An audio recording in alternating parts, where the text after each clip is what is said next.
Hello friends, welcome to my channel S K garden tips. ನಾನು ಸುಮತಿ.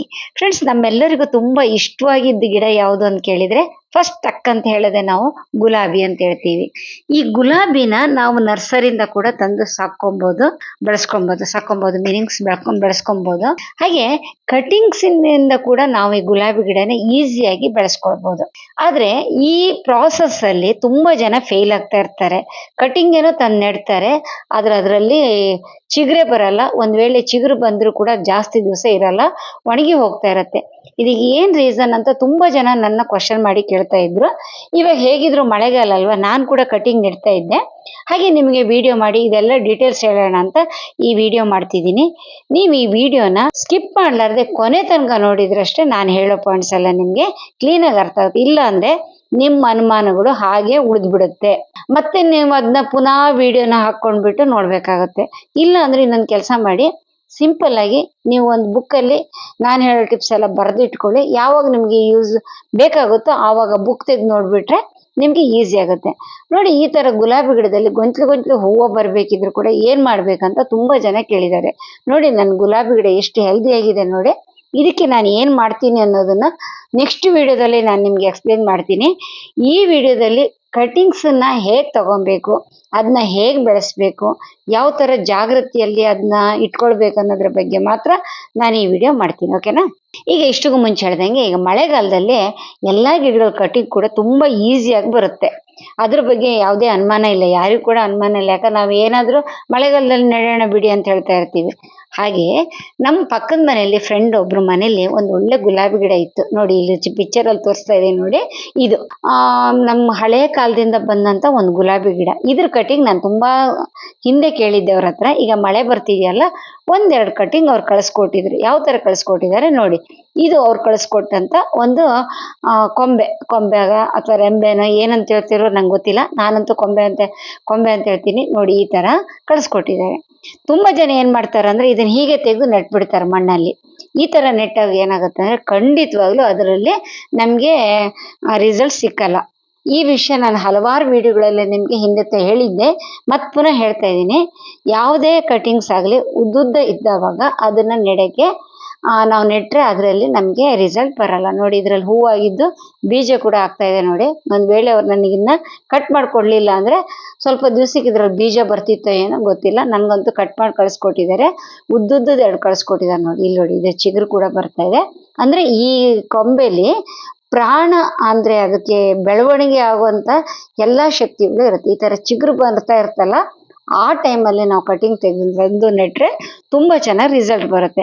ಕೆಲವೊಂದ್ ಸರ್ತಿ ಗುಲಾಬಿ ಗಿಡ ಏನೂ ಬೆಳಿಲಾರ್ದೆ ಹಾಗೆ ನಿಂತು ಬಿಡುತ್ತಲ್ಲ, ಅಂತ ಟೈಮಲ್ಲಿ ಕಟಿಂಗ್ ನೆಟ್ರೆ ಅದ್ರಲ್ಲಿ ನಮ್ಗೆ ಚೆನ್ನಾಗಿ ಚಿಗುರು ಬರಲ್ಲ. ಅದಕ್ಕೆ ಈ ಸೀಸನ್ ಅಲ್ಲೇ ನಾವು ಅದನ್ನ ಕಟ್ ಮಾಡಿ ನೆಡ್ಬೇಕಾಗತ್ತೆ. ನೋಡಿ, ಅವ್ರು ಕಟ್ ಮಾಡಿಕೊಟ್ಟಾಗ ಒಂದ್ ಸ್ವಲ್ಪ ಅದಕ್ಕೆ ಸ್ಕಿನ್ ಕೂಡ ಎದ್ದು ಬಂದೆ ನೋಡಿ. ಈ ತರ ಕಟ್ ಮಾಡಿದವಾಗ ಆ ಮದರ್ ಪ್ಲಾಂಟಿಗೂ ಪ್ರಾಬ್ಲಮ್ ಆಗುತ್ತೆ, ಹಾಗೆ ನಾವು ತಂದ ಪ್ಲಾಂಟಿಗೂ ಪ್ರಾಬ್ಲಮ್ ಆಗುತ್ತೆ. ಇವಾಗ ಕಟಿಂಗ್ ನೆಡಕ್ಕೆ ನಾನು ಏನೇನ್ ತಗೊಂಡಿದ್ದೀನಿ ಅಂತ ನಿಮ್ಗೆ ಹೇಳ್ತೀನಿ. ಫಸ್ಟ್ ನಾನು ತಗೊಂಡಿದ್ದು ಫಂಗಿಸೈಡ್ ಸಾಫ್. ಇದ್ರ ಬಗ್ಗೆ ನಾನು ಹಲವಾರು ವಿಡಿಯೋದಲ್ಲಿ ಹೇಳ್ತೀನಿ ಕೂಡ ಮುಂದೆ. ಹಾಗೆ ರೂಟಿಂಗ್ ಹಾರ್ಮೋನ್ ತಗೊಂಡಿದ್ದೀನಿ. ಈ ರೂಟಿಂಗ್ ಹಾರ್ಮೋನ್ ಅನ್ನ ನಾನು ಪ್ರತಿ ಕಟಿಂಗ್ಸ್ ನೆಡ್ತಾನು ನಾನು ಇದು ಯೂಸ್ ಮಾಡ್ತೀನಿ. ಇದು ಕೆಮಿಕಲ್ಸ್ ಇದು. ಹಾಗೆ ಆರ್ಗಾನಿಕ್ ರೂಟಿಂಗ್ ಹಾರ್ಮೋನ್ ಬಗ್ಗೆ ಕೂಡ ನಾನು ವಿಡಿಯೋ ಮಾಡಿದ್ದೆ. ಅದು ನಿಮ್ಗೆ ಬೇಕಾದ್ರೆ ನಾನು ಒಂದ್ಸರ್ತಿ ಐ ಕಾರ್ಡ್ ಅಲ್ಲಿ ಕೊಟ್ಟಿರ್ತೀನಿ, ಒಂದ್ಸರ್ತಿ ನೋಡಿ ಅದನ್ನ. ಈ ರೂಟಿಂಗ್ ಹಾರ್ಮೋನ್ ಹಾಕೋದ್ರಿಂದ ಏನಂದ್ರೆ ನಮ್ಗೆ ಕಮ್ಮಿ ಟೈಮಲ್ಲಿ ರಿಸಲ್ಟ್ ತುಂಬಾ ಚೆನ್ನಾಗಿ ಸಿಕ್ಕತ್ತೆ. ಇದು ನಿಮ್ಗೆ ಆನ್ಲೈನ್ ಅಲ್ಲಿ ಸಿಕ್ಕತ್ತೆ. ನಾನು ಇನ್ನ ಶಾಪ್ ಅಂತ ಕೆಳಗಡೆ ಬರ್ದಿದೆ ನೋಡಿ, ಅದ್ರ ಲಿಂಕ್ ಕೂಡ ಕೊಟ್ಟಿರ್ತೀನಿ, ನೀವು ಬೇಕಾದ್ರೆ ತರಿಸ್ಕೊಳ್ಳಿ. ಹಾಗೆ ಒಂದು ಶಾರ್ಪ್ ಆಗಿರೋ ಒಂದು ಪ್ರೂನರ್ ಬೇಕಾಗುತ್ತೆ. ಪ್ರೂನರ್ ಅಂದ್ರೆ ಕಟ್ ಮಾಡಕ್ಕೆ ನಮ್ಗೆ ಶಾರ್ಪ್ ಆಗಿರ್ಬೇಕು. ಆದಷ್ಟು ಅದನ್ನ ಕ್ಲೀನ್ ಆಗಿ ಇಟ್ಕೊಂಡಿರಿ, ಇಲ್ಲ ಅಂತ ಹೇಳಿ ಫಂಗಸ್ ಬರಕ್ ಚಾನ್ಸಸ್ ಇರುತ್ತೆ. ಹಾಗೆ ನಾನು ಇಲ್ಲಿ ತಗೊಂತಾ ಇರೋದು ಒಂದ್ 2-3 ಗ್ರೋ ಬ್ಯಾಗ್ಸ್ ಕೂಡ ತಗೊಂಡಿದ್ದೀನಿ. ಈ ಕವರ್ಸ್ ಕೂಡ ತಗೊಂಡಿದ್ದೀನಿ. ಯಾಕಂತ ಹೇಳಿದ್ರೆ ಮಣ್ಣಲ್ಲಿ ಕೂಡ ನೆಡ್ಬೋದು, ಏನ್ ಪ್ರಾಬ್ಲಮ್ ಇಲ್ಲ. ನಾನು ಹೊಸ ನೆಡೋಣ ಅಂತ ಇದು ಮಾಡಿದ್ದೀನಿ. ಹಾಗೆ ಇಷ್ಟಕ್ಕೂ ಮುಂಚೆ ನಿಮ್ ಕಟಿಂಗ್ ನೆಡ್ತಾ ಇರುವಾಗ ನಾನು ಕೋಕೋ ಪೀಟ್ ತೋರಿಸಿದ್ನಲ್ಲ, ಇವತ್ತು ನೋಡಿ ಇದು ಕೋಕೋನಟ್ ಹಸ್ಕ್ ಅಂತಾರೆ. ಇದನ್ನ ಸಣ್ಣ ಸಣ್ಣ ಪೀಸ್ ಮಾಡಿದ. ನಾನು ಇದನ್ನ ಆರ್ಕಿಡ್ಸ್ ನೆಡಕ್ಕೋಸ್ಕರ ತರಿಸಿದ್ದೆ. ತುಂಬಾ ಮಿಕ್ಬಿಟ್ಟಿತ್ತು. ಸರಿ ಗುಲಾಬಿ ಗಿಡ ನೆಟ್ರೆ ಬರುತ್ತಾ, ಕಟಿಂಗ್ಸ್ ನೆಟ್ರೆ ಬರುತ್ತಾ ನೋಡೋಣ ಅಂತ ಹೇಳ್ಬಿಟ್ಟು ಇದನ್ನು ಟ್ರೈ ಮಾಡ್ತಾ ಇದ್ದೀನಿ ಈ ಸಾರಿ. ಇದು ತಗೊಂಡಿದ್ದೀನಿ. ಕೋಕೋಪೀಟ್ ಥರನೇ ಇರುತ್ತೆ, ಕೆಲಸ ಮಾಡುತ್ತೆ. ಯಾಕಂದರೆ ಮಣ್ಣು ಲೂಸಾಗಿರ್ಬೇಕಷ್ಟೇ, ಇನ್ನೇನಿಲ್ಲ. ಮರಳು ಮಿಕ್ಸ್ ಮಾಡಿದರೂ ಕೂಡ ಬರುತ್ತೆ, ಇಲ್ಲ ಬರೀ ಮರಳಲ್ಲಿ ನೆಟ್ಟರು ಕೂಡ ಬರುತ್ತೆ. ಈಗ ಫಂಗಿಸೈಡನ್ನು ಒಂದು 2 ಚಮಚ ಹಾಕಿ ಒಂದು ಅರ್ಧ ಲೀಟ್ರ್ ನೀರಲ್ಲಿ ಮಿಕ್ಸ್ ಮಾಡಿದ್ದೀನಿ. ಇದು 1 ಚಮಚ ಅಥವಾ ಒಂದು ಮುಕ್ಕಾಲು ಚಮಚ ಹಾಕಿ ಸಾಕಾಗುತ್ತೆ, ಜಾಸ್ತಿ ಹಾಕೋದೇನು ಬೇಡ. ಕಟ್ ಮಾಡಿಬಿಟ್ಟು ಈ ನೀರೊಳಗೆ ಆ ಗಿಡಗಳನ್ನೆಲ್ಲ ಇಡಬೇಕಾಗುತ್ತೆ. ಕಟ್ ಮಾಡುವಾಗ ನಮಗೆ ಇದು ಕನಿಷ್ಠ ಪಕ್ಷ ಒಂದು 4ರಿಂದ 5 ಇಂಚು ತನಕ ಇದ್ರೂ ಸಾಕತ್ತೆ. ಅದಕ್ಕಿಂತ ದೊಡ್ಡ ದೊಡ್ಡ ಕಟಿಂಗ್ ತೊಗೊಳ್ಬೇಡಿ.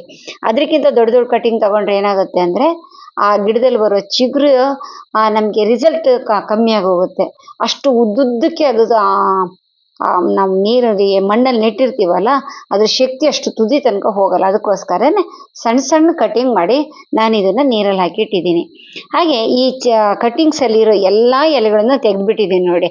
ಒಂದು ಎಲೆನೂ ಉಳಿಸಿಲ್ಲ. ನಾನು ಯಾವಾಗಲೂ ಹೇಳ್ತಾ ಇರ್ತೀನಿ, ಇದನ್ನು ಮಾತ್ರ ನೀವು ಮುಖ್ಯವಾಗಿ ಗಮನಿಸಲೇಬೇಕು. ತುಂಬ ಜನ ಫಾಲೋ ಮಾಡ್ತಿದ್ದೀರಾ. ಬಿಗಿನರ್ಸ್ಗೆ ಗೊತ್ತಿಲ್ಲದಿದ್ರೆ ಇರಲಿ ಅಂತೇಳಿ ಒಂದು ವಿಷಯ ನಿಮ್ಗೆ ಹೇಳ್ತಾ ಇದ್ದೀನಿ.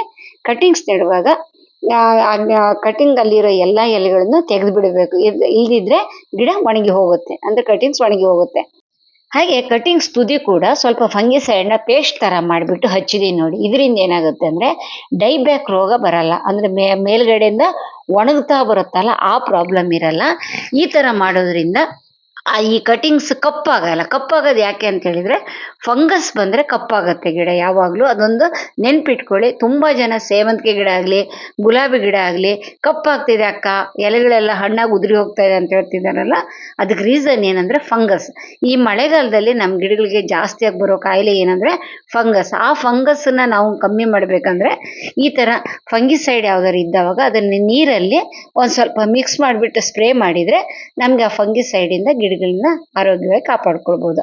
ಹಾಗೆ ಒಂದು ಅರ್ಧ ಚಮಚ ರೂಟಿಂಗ್ ಹಾರ್ಮೋನ್ನ ಒಂದು ಬೇರೆ ಕಡೆ ತಗೊಂಡಿದ್ದೀನಿ. ಯಾವಾಗಲೇ ಆಗಲಿ ಬಾಟ್ಲಿಲಿ ಡೈರೆಕ್ಟಾಗಿ ಮುಳುಗಿಸ್ಬಾರ್ದು. ಯಾಕಂತ ಹೇಳಿದರೆ ಅದರಲ್ಲಿರೋ ಪೌಡ್ರನ್ನ ನಾವು ಜಾಸ್ತಿ ಟೈಮ್ ಇಟ್ಕೊಂಡಿರ್ತೀವಲ್ಲ, ಅದಕ್ಕೋಸ್ಕರ ಒಂಚೂರು ಪಕ್ಕಕ್ಕೆ ತೆಗೆದಿಟ್ಕೊಂಡ್ಬಿಟ್ಟು ಅದರಲ್ಲಿ ಈ ಥರ ಮುಳುಗಿಸಿ ಸಾಕಾಗುತ್ತೆ. ನೋಡಿ ಇಲ್ಲಿ ನೋಡಿ, ಇದನ್ನು ನಾನು 45 ಡಿಗ್ರಿ ಆ್ಯಂಗಲಲ್ಲಿ ಕಟ್ ಮಾಡಿದ್ದೀನಿ ಈ ಕಟಿಂಗ್ಸನ್ನು. ಅವಾಗ ಏನಾಗುತ್ತೆ ಅಂದರೆ ಬೇರೆ ಬರೋಕ್ಕೆ ಜಾಸ್ತಿ ಜಾಗ ಸಿಕ್ಕತ್ತೆ. ಆಮೇಲೆ ಅದಕ್ಕೆ ರೂಟಿಂಗ್ ಹಾರ್ಮೋನ್ ಅದ್ಬಿಟ್ಟು ನಾವು ಇದಕ್ಕೆ ತುಂಬ ಜನ ಏನು ಮಾಡ್ತಾರೆ ಅಂದರೆ ಡೈರೆಕ್ಟಾಗಿ ಅದನ್ನ ಹುಗಿತಾ ಇರ್ತಾರೆ, ಅಂದರೆ ಅದನ್ನ ನೆಡ್ತಾ ಇರ್ತಾರೆ. ಆ ಥರ ಮಾಡೋಕ್ಕೆ ಹೋಗಬೇಡಿ. ಯಾವುದಾದ್ರು ಒಂದು ಕಟ್ಟಿಗೆಯಲ್ಲಾಗಲಿ ಅಥವಾ ಕೈ ಬೆರಳಲ್ಲಾಗಲಿ ಒಂದು ಸ್ವಲ್ಪ ಹೋಲ್ ಮಾಡಿಬಿಟ್ಟು ಆಮೇಲೆ ನೆಡ್ಬೇಕು. ನೋಡಿ ಇಲ್ಲಿ ಪ್ರಾಬ್ಲಮ್ ಏನಂತ ಅರ್ಥ ಆಗ್ತಿದೆಯಲ್ಲ. ಡೈರೆಕ್ಟಾಗಿ ನಾವು ನೆಟ್ಟಾಗಿ ಏನಾಗುತ್ತೆ ಅಂದರೆ ಆ ಕಟಿಂಗ್ಸಲ್ಲಿರೋ ಟಿಶ್ಯೂಗಳಿಗೆಲ್ಲ ಇದಾಗುತ್ತೆ, ನೋವಾಗುತ್ತೆ, ಅಂದರೆ ಅದು ಹೊಡೆತ ಬೀಳುತ್ತೆ. ಅದರಿಂದ ಆ ಗಿಡ ಕಟಿಂಗು ಚೆನ್ನಾಗಿ ಬೆಳೆಯಲ್ಲ.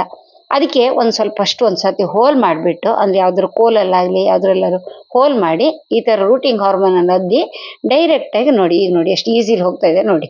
ಇದು ಕೋಕೋಪೀಟ್ ಆದರೆ ಇನ್ನೂ ತುಂಬ ಈಸಿಲಿ ಹೋಗ್ತಾ ಇದೆ. ಹಾಸ್ಕ ಅಲ್ವಾ ಇದು, ಕಟಿಂಗ್ ಪೀಸ್ ಅಲ್ವಾ, ಸ್ವಲ್ಪ ಕಷ್ಟ ಆಗುತ್ತೆ. ನೋ ಪ್ರಾಬ್ಲಮ್, ಇದಕ್ಕಂತೂ ನೋವಾಗಲಿಲ್ಲ. ನಾನು ಇದ್ರ ರಿಸಲ್ಟ್ ಕೂಡ ತೋರಿಸ್ತೀನಿ, ಯಾವ ಥರ ಚಿಗುರು ಬಂದೆ ಅಂತ. ಇದೇ ವಿಡಿಯೋದಲ್ಲಿ ನಿಮಗೆ ಲಾಸ್ಟಲ್ಲಿ ಇರುತ್ತೆ, ಆವಾಗ ಕೂಡ ನೋಡಿ ನಿಮಗೆ.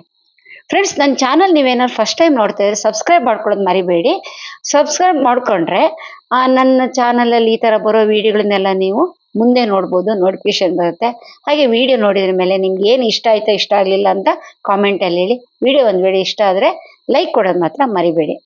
ನೋಡಿ ಫ್ರೆಂಡ್ಸ್, ಇಲ್ಲಿ ಆ ಕಟಿಂಗ್ಸ್ ಎಷ್ಟು ಪೀಸ್ ಆಗಿದೆಯೋ ಅದನ್ನೆಲ್ಲ ನೆಟ್ಟಿದ್ದೀನಿ. ಹಾಗೆ ಬೇರೆ ಕಟಿಂಗ್ಸ್ ಕೂಡ ನೆಟ್ಟಿದ್ದೀನಿ, ಅದ್ರ ಬಗ್ಗೆ ಕೂಡ ನಾನು ಹೇಳ್ತೀನಿ. ಸೇಮ್ ಇದೇ ಮೆಥಡ್ ಅಂದ್ಕೊಳ್ಳಿ, ಬೇರೆ ಕಲರ್ ಕಟಿಂಗ್ಸ್ ನೆಟ್ಟಿದ್ದೆ ಅಷ್ಟೇ. ನೋಡಿ, ಅದಾದ್ರ ಮೇಲೆ ಫಂಗಿಸೈಡನ್ನು ಮಿಕ್ಸ್ ಮಾಡಿ ನೀರಿತ್ತಲ್ಲ ಅದನ್ನೇ ಸ್ವಲ್ಪ ಹಾಕಿ ಸಾಕು. ನೀವು ಇಲ್ಲಿ ಕೋಕೋಪೀಟ್ ಇಲ್ಲ ಅಂತ ಬೇಜಾರು ಮಾಡ್ಕೊಳ್ಳೋದೇನು ಬೇಡ. ನಾರ್ಮಲ್ ಕಂಪೋಸ್ಟ್ ಇಲ್ಲಾರ್ದು ಮಣ್ಣಲ್ಲಿ ಕೂಡ ನೆಡ್ಬೋದು. ಮರಳಿದ್ರೆ ಮರಳಲ್ಲಿ ನೆಡಿ. ಇಲ್ಲ ಏನೂ ಇಲ್ಲ ಅಂತ ಹೇಳಿದ್ರೆ ಯಾವ್ದಾದ್ರು ಗಿಡದ ಬುಡದಲ್ಲಿ ಸ್ವಲ್ಪ ತಂಪಾಗಿರೋ ಪ್ಲೇಸಲ್ಲಿ ಮಣ್ಣು ಮೆತ್ತಗಿರೋ ಕಡೆ ಕಟಿಂಗ್ಸ್ ನೆಡ್ಬೋದು. ನಾನಿಲ್ಲಿ ಈ ಸೈಡಿಗೆ ಇಡ್ತೀನಿ. ಮೇಲ್ಗಡೆ ಸ್ಟ್ಯಾಂಡ್ ಇದೆ, ಡೈರೆಕ್ಟಾಗಿ ಮಳೆ ಬೀಳಲ್ಲ. ಹಾಗೆ ಸ್ವಲ್ಪ ಮಟ್ಟಿಗೆ ಬಿಸಿಲು ಕೂಡ ಇಲ್ಲಿ ತಾಗ್ತಾ ಇರತ್ತೆ, ಅಲ್ಲಿ ಇಡ್ತೀನಿ. ನಾನು ಈ ಲಾನಲ್ಲಿ ಇಡ್ತೀನಿ ಈ ಗಿಡನ್ನೆಲ್ಲ. ನೋಡಿ ಈ ಥರ ನಾನೆಲ್ಲ ಇಟ್ಟಿದ್ದೀನಿ. ಇವು ಒಂದೆರಡು ಬೇರೆ ಜಾತಿದು. ಹಾಗೆ ಬೇರೆ ನನ್ನ ಹತ್ರ ಗುಲಾಬಿ ಗಿಡ ಇತ್ತಲ್ಲ, ಅದ್ರ ಕೂಡ ಕಟಿಂಗ್ ತಂದುಬಿಟ್ಟು ನಾನು ನೆಟ್ಟಿದ್ದೀನಿ. ಇದು ಕೆಂಪು ಗುಲಾಬಿ, ಅದನ್ನು ಕೂಡ ತೋರಿಸ್ತೀನಿ ನಾನು, ಅದ್ರ ಕಟಿಂಗ್ ಇದು. ಅದು ಕಟಿಂಗ್ ಮಾಡಿದ್ರ ಮೇಲೆ ಅದಕ್ಕೆ ಹೇಗೆ ಚಿಗುರು ಬಂದಿದೆ ಅಂತ ಕೂಡ ನಾನು ನಿಮಗೆ ಅಪ್ಡೇಟ್ ಕೊಡ್ತೀನಿ. ಈ ಹೂವು ಕೂಡ ತುಂಬ ಚೆನ್ನಾಗಿರುತ್ತೆ. ಅಂದರೆ ಇಲ್ಲಿ ನಮಗೆ ಕೆಂಪು ಮತ್ತು ಒಂಥರ ಕ್ರೀಮ್ ಕಲರ್ ಕ್ರೀಮ್ ಕಲರ್ ಅಲ್ಲ, ಸ್ವಲ್ಪ ವೈಟ್ ಮಿಕ್ಸ್ ಆಗಿರೋದು 2 ಕಲರ್ನ ಇಲ್ಲಿ ನೆಟ್ಟಿದ್ದೀನಿ. ಹಾಗೆ ಇನ್ನೊಂದು ಕೂಡ ಕಟಿಂಗ್ಸ್ ಇದೆ, ರೆಡ್ ದೊಡ್ಡ ದೊಡ್ಡ ಗುಲಾಬಿ ಕಟಿಂಗ್. ಇದು ಪಕ್ಕದ ಮನೇಲಿ ಇತ್ತು, ಅವ್ರ ಹತ್ರ ಕಟಿಂಗ್ ತಗೊಂಬಂದ್ಬಿಟ್ಟು ನೆಟ್ಟಿದ್ದೀನಿ. ಮೆಥಡ್ ಎಲ್ಲ ಒಂದೇ, ಕಲರ್ ಯಾವುದಾದ್ರೂ ಏನು, ನೆಡೋ ಮೆಥಡ್ ಮಾತ್ರ ಇದೆ. ಈಗ ಇದ್ರ ಅಪ್ಡೇಟ್ ನೋಡೋಣ, ಹೇಗೆ ಬಂದಿದೆ ಚಿಗುರು ಅಂತ ನೋಡೋಣ. ನೋಡಿ, ಜಸ್ಟ್ 15 ಡೇಸಿಗೆ ಈ ಥರ ಇದರಲ್ಲಿ ಚಿಗುರು ಬಂದಿದೆ ನೋಡಿ. 15 ಡೇಸ್ ಕೂಡ ಅಲ್ಲ, 10 ಡೇಸ್ ಆಗಿದೆ ಅಷ್ಟೇ. ನೋಡಿ ಎಷ್ಟು ಚೆನ್ನಾಗಿ ಚಿಗುರು ಬಂದಿದೆ ನೋಡಿದ್ರೆ. ಅದೇ ಸೇಮ್ ಫಸ್ಟ್ ತೋರಿಸಿದ್ನಲ್ಲ ನಿಮಗೆ ಹೂವಿನ ಗಿಡ, ಪಕ್ಕ ಅವರು ನಮ್ಮ ಫ್ರೆಂಡ್ ಕೊಟ್ಟಿದ್ರಂತ ಆ ಕಟಿಂಗ್ಸ್. ಇನ್ನು ರೆಡ್ ಇದೈತೆ, ಸ್ವಲ್ಪ ಸ್ಲೋ ಆಗಿ ಬರ್ತಾ ಇದೆ ಚಿಗುರು, ಆದ್ರೂ ತುಂಬಾ ಚೆನ್ನಾಗಿ ಬರ್ತಾ ಇದೆ ನೋಡಿ. ಎಷ್ಟು ಚೆನ್ನಾಗಿ ಚಿಗುರೆಲ್ಲ ಕಾಣಿಸ್ತಾ ಇದೆಯಲ್ಲ ನಿಮಗೆ. ಇದು ಕೂಡಲೇ ನಾವು ತೆಗೆದ್ಬಿಟ್ಟು ಚಿಗುರು ಬಂತಲ್ಲ ಅಂತ ಕಿತ್ಬಿಟ್ಟು ಬೇರೆ ಕಡೆ ನೆಡಬಾರ್ದು. ಕನಿಷ್ಠ ಒಂದೂವರೆ ತಿಂಗಳಾದ್ರೂ ಇದ್ರಲ್ಲೇ ಇಡಬೇಕು. ಆವಾಗ ರೂಟ್ಸು ತುಂಬಾ ಚೆನ್ನಾಗಿ ಬರುತ್ತೆ.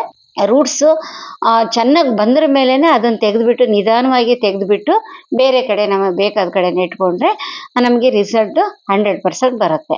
ಸರಿ, ಇವಾಗ ನಾವು ಕಟಿಂಗ್ಸ್ ಎಲ್ಲ ನೆಟ್ಟಿದ್ದೀವಲ್ಲ, ಎಲ್ಲಾದ್ರೂ ಚಿಗುರು ಬಂದಿದ್ಯಾ ಅಕ್ಕ ಅಂತ ನಿಮ್ಗೆ ಕ್ವಶನ್ ಇರ್ಬೋದು. ಇಲ್ಲ ಫ್ರೆಂಡ್ಸ್, ನಾವು 10 ಗಿಡ ನೆಟ್ಟಾಗ 1-2 ಮಾತ್ರ ಸಹಜವಾಗಿ ಒಣಗಿ ಹೋಗುತ್ತೆ. ನಾವು ಎಷ್ಟೇ ಜಾಗ್ರತೆಯನ್ನು ನೋಡ್ಕೊಂಡ್ರು ಕೂಡ ನೋಡಿ 1-2 ಕಪ್ಪಾಗಿ ಹೋಗಿದೆ. ಯಾಕಂತ ಹೇಳಿದ್ರೆ ನಾವು ನೆಡೋದು ಪ್ರಾಬ್ಲಮ್ ಏನಾದ್ರು ಇರ್ಬೋದು. ಇಷ್ಟಕ್ಕೆ ಮುಂಚೆ ಹೇಳಿದ್ನಲ್ಲ, ನನ್ನ ಹತ್ರ ಇರೋ ಒಂದು ಗುಲಾಬಿ ಕಟಿಂಗ್ ನೆಟ್ಟಿದ್ದೀನಿ ಅಂತ ನೋಡಿ, ಅದು ಈ ಗುಲಾಬಿ ಎಷ್ಟು ಚೆನ್ನಾಗಿದೆ ನೋಡಿ. ಇದೆಲ್ಲ ನಮ್ಮ ಹಳೆ ಕಾಲದಿಂದ ಬಂದಂಥ ಗುಲಾಬಿಗಳು. ಇದರಲ್ಲಿ ಯಾವಾಗಲೂ 365 ದಿವಸನೂ ಹೂವಾಗ್ತಾ ಇರುತ್ತೆ. ಇದಕ್ಕೆ ಅಲ್ಲ ಸ್ವಲ್ಪ ಮಟ್ಟಿಗೆ ನಾವು ಕೇರ್ ತಗೊಂಡ್ರೆ ಸಾಕಾಗುತ್ತೆ, ಜಾಸ್ತಿ ಕೇರ್ ಏನು ತಗೊಳ್ಳೋದು ಬೇಡ. ನೋಡಿ, ಈಗ ಅದು ಕಟಿಂಗ್ ನೆಟ್ಟಿದ್ದೆ ಅಲ್ಲ ನಾನು, ಆ ಕೆಂಪು ಗುಲಾಬಿ, ಆ ಕಟಿಂಗ್ ಮಾಡಿದ್ದು ಇದೇ ಗಿಡ, ಇದು ಮದರ್ ಪ್ಲ್ಯಾಂಟ್ ನೋಡಿ. ಆ ಕಟಿಂಗ್ ನೆಟ್ರ ಮೇಲೆ ಯಾವ ಥರ ಕಟಿಂಗ್ ತೆಗೆದ್ರ ಮೇಲೆ ಯಾವ ಥರ ಚಿಗುರು ಬಂದೆ ನೋಡಿ. ಇದು ಸಣ್ಣ ಪಾಟಲ್ಲೇ ಇದೆ, ಇದನ್ನು ತೆಗೆದುಬಿಟ್ಟು ನಾನು ಬೇರೆ ಪಾಟಿಗೆ ಹಾಕ್ತೀನಿ. ಆವಾಗ ನಮಗೆ ಜಾಸ್ತಿ ಹೂವು ಬರುತ್ತೆ. ಅದನ್ನು ಕೂಡ ನಿಮಗೆ ವಿಡಿಯೋ ಮಾಡಿ ತೋರಿಸ್ತೀನಿ, ಓಕೆನಾ. ಈ ಥರ ಎಲ್ಲ ಜಾಗ್ರತೆ ತಗೊಂಡ್ರೆ ನಮ್ಮನೇಲಿ ಕೂಡ ಗುಲಾಬಿ ಗಿಡಗಳು ತುಂಬ ಚೆನ್ನಾಗಿ ಕಟಿಂಗ್ಸಿಂದ ಬರುತ್ತೆ. ನಿಮ್ಗೆ ಅರ್ಥ ಆಯ್ತು ಅಂದ್ಕೊಂಡಿದ್ದೀನಿ. ಒಂದು ವೇಳೆ ಅರ್ಥ ಆಗ್ಲಾರ್ದಿದ್ರೆ ಪುನಃ ಇನ್ನೊಂದು ಸರ್ತಿ ವಿಡಿಯೋ ನೋಡಿ. ಯಾವುದೇ ಥರದ್ದು ಬೇಜಾರು ಮಾಡ್ಕೊಳ್ಳೋದು ಬೇಡ. ಸ್ವಲ್ಪ ವಿಡಿಯೋ ಲೆಂಗ್ತಿ ಆಗಿದೆ ಅಂತ ನಾನು ಯಾವಾಗಲೂ ಬಿಗಿನರ್ಸನ್ನ ತಲೆಯಲ್ಲಿ ಇಟ್ಕೊಂಡ್ಬಿಟ್ಟು ವಿಡಿಯೋ ಮಾಡ್ತೀನಿ, ಓಕೆನಾ. ನಿಮಗೆ ಈ ವಿಡಿಯೋ ಇಷ್ಟ ಆದರೆ ಲೈಕ್ ಕೊಡೋದು ಮರಿಬೇಡಿ. ಹಾಗೆ ಏನು ಅನಿಸ್ತಂತ ಕಾಮೆಂಟಲ್ಲಿ ಪ್ಲೀಸ್ ಹೇಳಿ, ಓಕೆ. ರೈಟ್, ನೆಕ್ಸ್ಟ್ ಒಳ್ಳೆ ವಿಡಿಯೋದಿಂದ ಒಳ್ಳೆ ವಿಡಿಯೋ ತಗೊಂಡು ನೆಕ್ಸ್ಟ್ ಬರ್ತೀನಿ. ಅಲ್ಲಿ ತನಕ ಟೇಕ್ ಕೇರ್, ಬಾಯ್.